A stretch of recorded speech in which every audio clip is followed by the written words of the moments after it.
In this demonstration, we are going to learn how to generate the barcode in our Visual Builder application.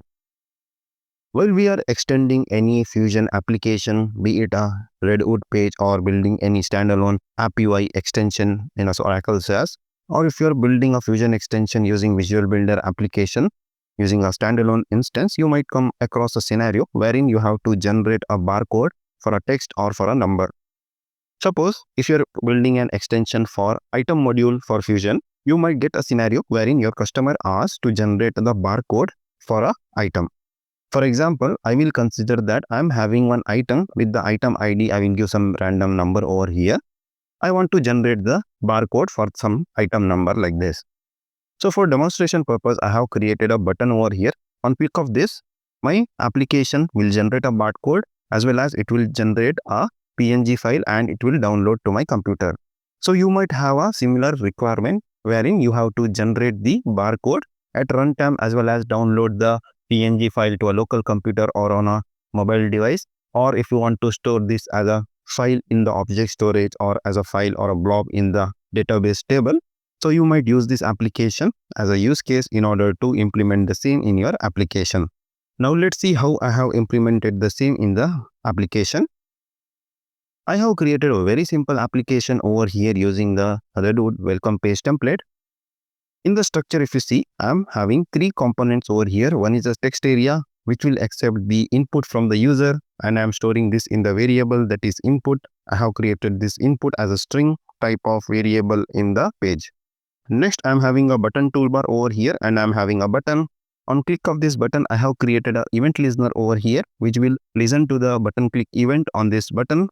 And the set of actions this button click event has to execute, I have mentioned in the action chain. I will walk you through the action chain shortly. After that, I'm having the SVG, that is the SVG element over here, which will show the barcode generated at runtime. That is what I have demonstrated earlier in this class. Suppose if I want to give the text over here, I will give instead of number, some text character. And I will click on generate the barcode. It will generate the barcode and show on the screen, as well as it will generate the PNG file and download in my computer. If I click on this, the same barcode what you're seeing over here in the screen at runtime, the PNG file will also have the same information. So first component will accept the input from the user and it will store in the input variable, and SVG is the one which will show the barcode at runtime on the page. Next, coming to the button, I will walk you through the main component over here, that is the action chain, which will generate the barcode.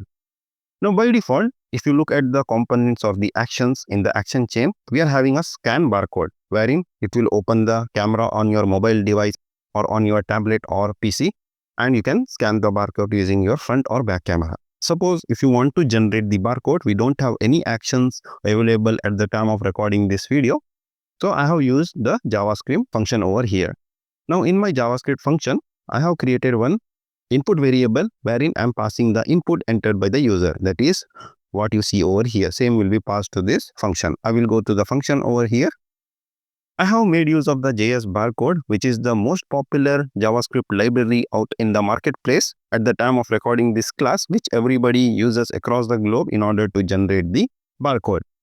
The same external library file I have downloaded and kept in the resource section under the JS. If you see, I'm having this jsbarcode.js file.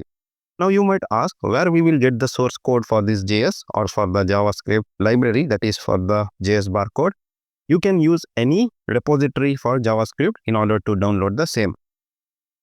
In all our demonstrations earlier, we have downloaded the JavaScript file from the CDN.js repository. So you can make use of all.min or all.js, anything. Whichever suits your use case, you can download and upload under the resource section in your application. So first is the instantiation. If you want to know what parameters we want to pass while instantiating the class for this jsbarcode, you can look at the GitHub documentation for jsbarcode. So first element over here is the ID for our HTML tag when we want to show the barcode, that is the SVG. If I go to this SVG element in my page, I'm having this barcode as the ID. So same I am referring over here. The first argument to this jsbarcode is barcode. Next is the data what user is entering in the page, that is this one. So these are the couple of arguments. Then within the attributes, I'm passing all the things which it uses in order to show this barcode, like the width, height, and the color. So once the JS barcode has been generated and shown on the barcode identifier element in the HTML page, then all this code what I've written is to download the file on my computer, that is the PNG file. Using this short JavaScript function, that is generate barcode, we can generate the barcode at runtime in our Visual Builder standalone application, or if you are building a Fusion extension as an app UI or extending any Redwood Fusion page, you can build this functionality for your consumer just by uploading the JS barcode external JavaScript library.